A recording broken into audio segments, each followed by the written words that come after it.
اس وقت تک مکمل نہیں ہوتی جب تک کہ 3 چیزیں نہ پائی جائیں. جب تک 3 چیزیں نہیں پائی جائیں گی بے مکمل نہیں ہو سکتی. آپ کہیں گے وہ 3 چیزیں کیا ہیں؟ علماء بیٹھے ہیں، آپ پوچھیں. ایک ہے خریدنے والا اور دوسرا ہے بیچنے والا اور تیسری وہ چیز جس کی خرید و فروخت کی جا رہی ہے، جسے شریعت کی زبان میں مبی کہا جاتا ہے. یعنی ایک طرف بائع ہو یعنی بیچنے والا اور دوسری طرف مشتری ہو یعنی خریدنے والا اور تیسری چیز وہ جسے مبی کہا جاتا ہے. جب تک یہ 3 چیزیں نہیں ہوں گی بے مکمل نہیں ہو سکتی. تینوں کا ہونا ضروری ہے تبھی بے ہوگی، ورنہ بے نہیں ہو سکتی ہے. اب آیت کریمہ کے ترجمے پر غور کریں. اللہ فرما رہا ہے اللہ نے مومنین کے جان و مال کو جنت کے بدلے میں خرید لیا.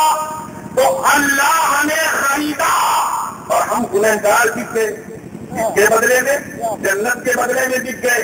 لیکن سوال پیدا ہوتا ہے، ابھی میں نے بتایا ہے کہ بے اس وقت تک مکمل نہیں ہوتی جب تک کہ 3 چیزیں نہ پائی جائیں. ایک طرف خریدنے والا ہو، دوسری طرف بیچنے والا ہو اور تیسری وہ چیز جو بک رہی ہے جسے بیچا جا رہا ہے. جہاں آیت کریمہ میں خریدنے والا رب العالمین یہ قرآن پڑھا دے رہا ہے، دوسری طرف ہم بکنے والے گنہگار یہی قرآن پڑھا دے رہا ہے. لیکن وہ تیسری چیز جس نے ہم گنہگاروں کو بیچا ہے، وہ تیسری شخصی کا جس نے ہم گنہگاروں کو بیچا ہے، اس کا تو آیت میں پتا ہی نہیں چل رہا. جس نے بیچا ہے اللہ ہمیں خریدا، ہم گنہگار بک گئے.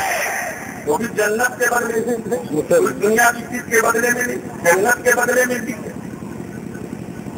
کس نے بیچا؟ اے اللہ تو ہی بتا، اس لیے کہ خریدا تو نے ہی ہے، جنت کے بدلے میں خریدا ہے. تو مولا یقیناً جس نے تجھ سے بیچا ہوگا تجھے ضرور معلوم ہوگا کس نے بیچا ہے. اے مولا بتا کس نے تجھ سے ہم تباہکاروں کو بیچا ہے، کس نے ہم گنہگاروں کو بیچا ہے. ہم نے کہا مولا کیا حضرت آدم صفی اللہ نے بیچا ہے؟ اللہ فرماتا ہے نہیں. ہم نے کہا کیا حضرت نوح نبی اللہ نے بیچا ہے؟ اللہ فرماتا ہے نہیں. ہم نے کہا کیا حضرت ابراہیم خلیل نے بیچا ہے؟ خدا فرماتا ہے نہیں. ہم نے کہا کیا حضرت اسماعیل شریف نے بیچا ہے؟ خدا فرماتا ہے نہیں. ہم نے کہا کیا حضرت یوسف نے بیچا ہے، حضرت دانیال نے بیچا ہے، حضرت کمویل نے بیچا ہے، حضرت زکریا نے بیچا ہے، حضرت موسیٰ نے بیچا ہے، عیسیٰ نے بیچا ہے؟ خدا فرماتا ہے نہیں. ہم نے کہا کس نے بیچا ہے؟ کیا حضرت یعقوب نے بیچا ہے؟ خدا فرماتا ہے نہیں. حضرت صالح نے بیچا ہے؟ نہیں. ایوب نے بیچا ہے؟ نہیں. کس نے بیچا ہے؟ اللہ فرما رہا ہے تم ان کا نام لے رہے ہو، ان کی تو خدا سے ملاقات ہی نہیں ہوئی ہے. اور جب ان کی ملاقات ہی نہیں تو یہ خدا سے بیچیں گے. ارے جب ان کی ملاقات ہی نہیں ہوئی تو یہ بیچیں گے کیسے؟ ہم نے کہا مولا کس نے بیچا ہے؟ آدم سے لیتا عیسیٰ تھا، جس نے نبی ہے کسی نے نہیں بیچا. اور کس نے بیچا ہے؟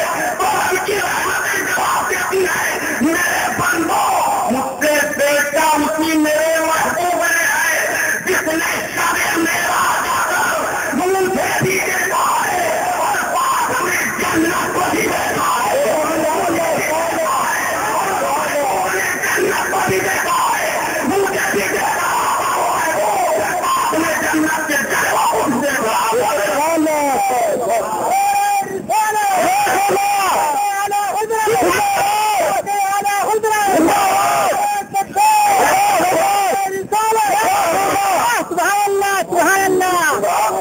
مراقبہ فرمائے. اسی لیے تو کسی شاعر نے کہا تھا یا رسول اللہ جب تک بکے نہ تھے کوئی پوچھتا نہ تھا. جب تک بکے نہ تھے کوئی پوچھتا نہ تھا.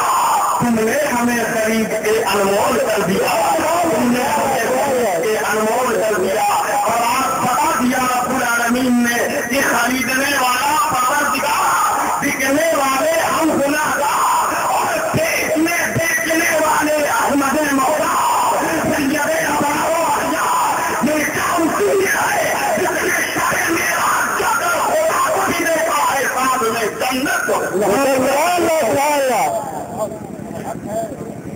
اللہ اشترى من المؤمنین انفسهم واموالهم بأن لهم الجنہ، بے شک اللہ نے مومنین کے جان و مال کو جنت کے بدلے میں خرید دیا۔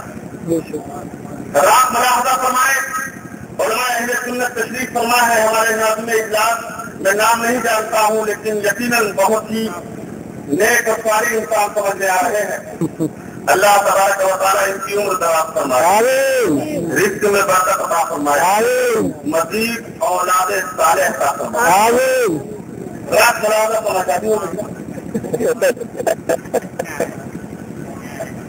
رات ملاحظہ فرمائے، اللہ نے مومنین کے جان و مال کو جنت کے بدلے میں خرید لیا۔ اب آپ ذرا یہاں پر ایک چیز اور کو سمجھ لیں، جہاں پر خرید و فروخت ہوتی ہے، بیچی جاتی ہے، وہیں ہدایہ کے اندر یہ بھی قاعدہ لکھا ہے، وہیں یہ بات بھی تحریر نظر آتی ہے۔ آپ دیکھیں کہ جب کسی چیز کی بے کی جاتی ہے اور بے ہوتی ہے تو خرید و فروخت کے وقت جو ہے مال کا موجود ہونا بھی ضروری ہے اور مال کی قیمت کا موجود ہونا بھی ضروری ہے، یعنی مال بھی موجود ہو، ساتھ میں مال کی قیمت بھی موجود ہو۔ اگر مال موجود ہے قیمت موجود نہیں ہے تو بے نہیں ہو سکتی ہے، یا قیمت موجود ہے اور مال نہیں ہے تو بھی بے نہیں ہو سکتی ہے۔ گویا پتا چلا بے کے لیے ان دو چیزوں کا ہونا بھی ضروری ہے، یعنی مال بھی ہونا ضروری ہے، مال کی قیمت کا بھی ہونا ضروری ہے، ساتھ ساتھ ان کا دیکھنا بھی ضروری ہے، یعنی مال بھی دیکھا جائے، مال کی قیمت بھی دیکھی جائے۔ بہت بڑا توجہ دیں، رسول اللہ صلی اللہ علیہ وسلم نے ہم گناہ گاروں کو پروردگار عالم سے دیکھا تو رسول اللہ نے ہم گناہ گاروں کو تو دیکھا تھا، لیکن جس جنت کے بدلے میں ہم گناہ گاروں کو رسول اللہ نے دیکھا تھا، اس جنت کو تو میرے رسول نے دیکھا ہی نہیں تھا، اس جنت کو تو رسول اللہ نے ابھی ملاحظہ ہی نہیں فرمایا تھا۔ رسول اللہ نے خدا کے گناہ گاروں کی تحقیق کی تو حضرات ملاحظہ فرمائے، یہ مہینہ چل رہا ہے معراج کا، اس لیے آپ ذرا توجہ دیں۔ اور یہاں سے سنا ہوگا آپ نے کہ رسول اللہ کو معراج کیوں ہوئی، علماء بیان کرتے ہیں رسول اللہ کو معراج اس لیے ہوئی تھی۔ ایک دن رسول اللہ صلی اللہ علیہ وسلم دن بھر تبلیغ فرماتے رہے لیکن کوئی داخل اسلام نہ ہوا، اس لیے نبی کریم صلی اللہ علیہ وسلم پتیجہ خاتے ہو کر کے اپنے بستر پر تشریف لائے۔ پروردگار عالم کو اپنے محبوب کا پتیجہ خاتے ہونا گوارا نہ ہوا، اس لیے جبریل کو بھیجا، کہا جاؤ جاؤ میرے محبوب کو بلا لاؤ اور آسمانوں کی سیر کرا دو، سب کچھ دکھا دو تاکہ میرے محبوب کے دل میں جو غم ہے وہ سیر کی وجہ سے کافور ہو جائے۔ جو علماء بیان کرتے ہیں، لیکن ساتھ ساتھ یہ بھی ملاحظہ کر لیا کہ رسول اللہ کو معراج کیوں ہوئی تھی۔ ہم نے یہ بھی کتابوں میں پڑھا ہے، آپ نے ملاحظہ کیا کہ جب بڑے ہو تو مال بھی دیکھا جائے، مال کی قیمت بھی دیکھی جائے۔ تو رسول اللہ نے ہم گناہ گاروں کو دیکھا تو نبی نے ہم کو تو دیکھا تھا، لیکن میرے نبی نے جس جنت کے بدلے میں دیکھا تھا اس جنت کو میرے نبی نے ابھی نہیں دیکھا تھا، اسی لیے پروردگار نے شب معراج اپنے محبوب کو بلایا اور بلا کر کے فرمایا حبیب آؤ اور آنے کے بعد مجھے بھی دیکھ جاؤ اور ساتھ میں جنت کو بھی دیکھ جاؤ، اس لیے نہیں جب بیٹھی جاتی ہے تو مال بھی دیکھا جاتا ہے، مال کی قیمت بھی دیکھی جاتی ہے۔ حبیب تم نے گناہگاروں کو دیکھا ہے، جنت نہیں دیکھی، معراج میں آ کر مجھے بھی دیکھ لو، ساتھ میں جنت کو بھی دیکھ لو، سامنے ہو جائے مال کی قیمت بھی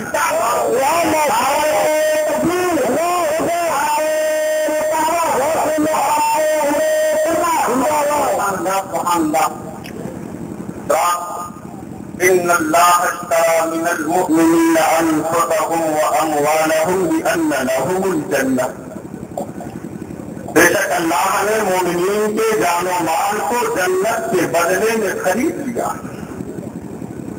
حضرات یہاں پر مجھے ایک بات یاد آ رہی ہے، آپ توجہ دے تو میں آپ سے بہت گزار کروں نبی کریم صلی اللہ علیہ وسلم تشریف فرما، ایک مانگنے والا سائل نبی کریم صلی اللہ علیہ وسلم کی بارگاہ میں حاضر ہوا، اور حاضر ہونے کے بعد عرض کرتا ہے یا رسول اللہ علیہ السلام، میں ایک بھکاری ہوں، ایک منگتا ہوں، سائل ہوں، مجھے کچھ عطا فرما دیجیے میرے نبی، میں آپ کی بارگاہ سے لینے کے لیے آیا ہوں، مجھے آپ عنایت فرما دیجیے۔ میرے نبی فرماتے ہیں یقیناً اے مانگنے والے، جو بھی ہماری بارگاہ میں آتا ہے خالی دامن واپس نہیں جاتا، ہم سب کو دیا کرتے ہیں، لیکن آج معاملہ کچھ ایسا ہے، تم ہمارے پاس لینے آئے ہو، میں تمہیں کہہ رہا ہوں آج ہم تمہیں نہیں دیں گے، بلکہ اگر لینا ہے تو میرے غلام عثمان غنی کی بارگاہ میں چلے جاؤ، اور جانے کے بعد کہہ دینا رسول اللہ نے بھیجا ہے، میرا غلام تمہیں عنایت فرما دے گا۔ کوئی یہاں سے بدعقیدہ ذہن لے سکتا ہے کہ رسول اللہ صلی اللہ علیہ وسلم کے پاس معاذ اللہ کچھ تھا ہی نہیں، اس لیے دے دے گا، اس لیے بھیجا تھا اپنے غلام کے پاس؟ نہیں، ایسا نہیں ہے، بلکہ آپ پوچھو رسول اللہ کا تو حال یہ ہے، اعلیٰ حضرت فرماتے ہیں مالک کونین ہے وہ پاس کچھ رکھتے نہیں، مالک کونین ہے وہ پاس کچھ رکھتے نہیں، دو جہاں کی نعمت ہے ان کے خالی ہاتھ میں، دو جہاں کی نعمت ہے ان کے خالی ہاتھ میں، میرے نبی کو تو خدا نے ساری کائنات کی کنجی عطا کر دی ہے، نبی جس کو چاہے تو عنایت فرما دے، جس کو چاہے مصطفیٰ وہ عطا فرما۔ لیکن میرے نبی آج خود نہیں دے رہے، بلکہ پیغمبر فرماتے ہیں اگر لینا ہے تو آج میرے غلام عثمان غنی کی بارگاہ میں چلے جاؤ۔ معاملہ کیوں ایسا کیوں تھا؟ سنو، بات یہ تھی رسول اللہ آج ہم گناہگاروں کو درس دینا چاہ رہے ہیں، رسول اللہ ہم گناہگاروں کو سمجھانا چاہ رہے ہیں، اے خطاکاروں، اے گناہگاروں، اے میرے دامن سے وابستہ ہونے والے میرے امتیوں، سن لو کان کھول کر، میں تو دیتا ہی ہوں، ارے میری بارگاہ میں جو آ جاتا ہے تو میری صحبت سے وہ غلام بھی اتنا ہو جاتا ہے کہ دوسروں کے پینے کے قابل ہونا کرتا ہے، کو میں نے ہی دینے کے قابل بنایا ہے، عمر کو میں نے ہی دینے کے قابل بنایا ہے، عثمان کو میں نے ہی دینے کے قابل بنایا ہے۔ آج میں تمہیں خود نہ دے کر عثمان کی بارگاہ میں اس لیے دے رہا ہوں تاکہ دنیا کو یہ درد مل جائے کہ میں تو دیتا ہی ہوں، میری بارگاہ میں جو غلام رہتے ہیں وہ بھی دنیا کو عطا کیا کرتے ہیں، وہ بھی دنیا والوں کو عطا کیا کرتے ہیں، وہ بھی دنیا والوں کو دیا کرتے ہیں، یعنی رسول اللہ سے نسبت رکھنے والوں کے دامن خالی نہیں ہوتے، ان کے دامن ہمیشہ بھرے ہوتے ہیں، انہیں جو خالی دامن آتا ہے ان خالی دامنوں کو بھی وہ غلام کو کر دیا بھیجا رسول اللہ میں جاؤ، عثمان غنی کی بارگاہ میں چلے جاؤ، سبحان گیا وہ مانگنے والا منگتا، حضرت عثمان غنی کے دروازے پر اس نے دستک دی، عثمان غنی مالو دولت کے دھنی، سبحان اللہ، پہنچ گیا یہ مانگنے والا منگتا، دروازے پر دستک دی تو حضرت عثمان غنی اپنے غلاموں کو ڈال رہے ہیں، اے غلاموں، آج تم نے چراغ کے بستی کا چراغ اوپر کیوں اٹھا دیا تھا جس کی بنیاد پر آج چراغوں میں رات میں تیل زیادہ جل گیا ہے، میں اس تیل کی زیادتی کو برداشت نہیں کر سکتا ہوں۔ اور آج جب وہ مانگنے والے سائل نے یہ سنا کہ غلاموں کو تیل کی زیادتی کے طرف سے عثمان غنی ڈانٹتے ہوئے نظر آ رہے ہیں، فوراً وہ سائل عثمان غنی کے دروازے سے واپس ہوتا ہے، رسول اللہ کی بارگاہ میں پہنچتا ہے، میرے آقا میں تو آپ کی بارگاہ میں آیا تھا، عثمان غنی کے در پہ گیا تھا، لیکن معاملہ کچھ اور دیکھا ہے، اس لیے میرے نبی اب تو میں آپ کے در سے نہیں جاؤں گا، میں تو آپ کی بارگاہ سے لے کے جاؤں گا۔ ایک آپ کا حال یہ ہے کہ دنیا آپ کو موتیے کونین کہا کرتی ہے، میرے نبی آپ کو، میرے نبی آپ کو تو موتی کہا کرتی ہے، اس لیے میرے آقا اب مجھے کہیں جانے کی ضرورت نہیں ہے، آپ ہی دے دیں، میں آپ ہی کے در سے لے کے جاؤں گا۔ میرے نبی فرماتے ہیں آنے والے میں نے بتا دیا ہے کہ آج میں نہیں دوں گا، میرا غلام ہی تمہیں دے گا. سبحان اللہ. اس لیے کہ نبی کی بارگاہ میں سبحان اللہ معاملہ ایسا ہے کہ گفتگو بدلتی نہیں ہے. نبی فرماتے ہیں جاؤ نبی کی بارگاہ میں دوبارہ پہنچا ہوا مانگنے والا پائل حضور نبی کے دروازے پر دستک دی تو دوبارہ آواز آ رہی ہے. عثمان غنی سے غلاموں کو ڈانٹ رہے ہیں، آج تم نے دال میں نمک کی کنکریاں کیوں زیادہ ڈال دیا ہے جس کی بنیاد پر بیت المال کا نمک زیادہ خرچ ہو رہا ہے. میں تمہارے اس نمک کی زیادتی کو برداشت نہیں کر سکتا. کیوں نمک زیادہ ڈالا گیا ہے؟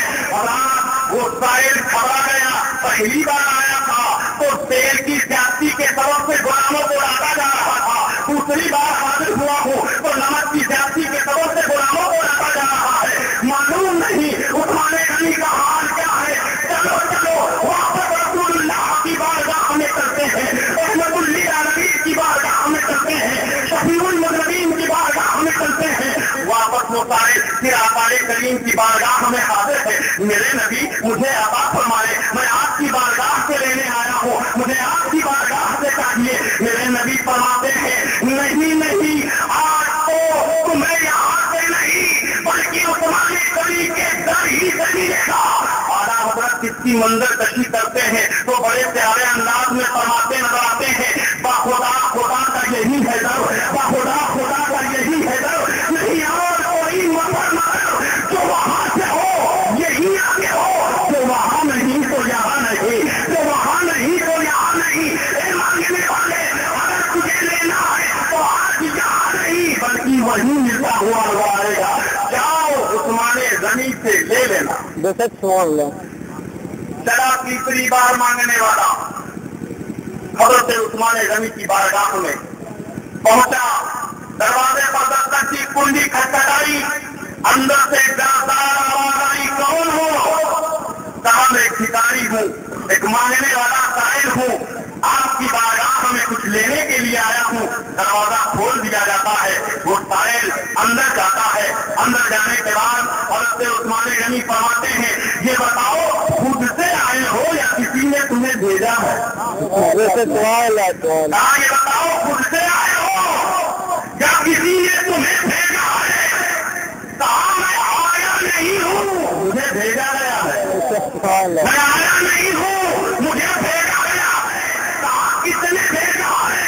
کہا مجھے کسی نے نہیں، احمد مختار نے بھیجا ہے، رسولوں کے سردار نے بھیجا ہے، سید المرسلین نے بھیجا ہے، امام الانبیاء نے بھیجا ہے. اور عثمان غنی کا اتنا سننا تھا کہ آپ اٹھتے ہیں اور اٹھنے کے بعد بیت المال کی چابیوں کا ایک گچھا جو ایک کھوٹی سے لٹک رہا تھا اسے آپ نے اپنے ہاتھوں میں لیا ہے اور لینے کے بعد ساحل کے دامن میں لا کر کے اس چابیوں کے گچھے کو ڈال دیتے ہیں اور ڈالنے کے بعد فرماتے ہیں دیکھو یہ سامنے بیت المال نظر آ رہا ہے اور یہ بیت المال کی چابیاں ہیں، جو طبیعت سے آئے جا کر کے مال لے لو، میں تمہارا ہاتھ پکڑ نہیں سکتا ہوں.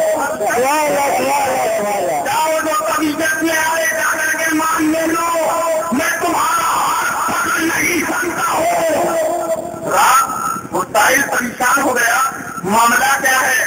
2 بار واپس گیا ہوں، تیسری بار اتنی نرمی کہ سارے بیت المال کی چابیاں میرے حوالے، جتنا چاہو اتنا لے لو، میں روک نہیں سکتا، میں تمہیں منع نہیں کر سکتا.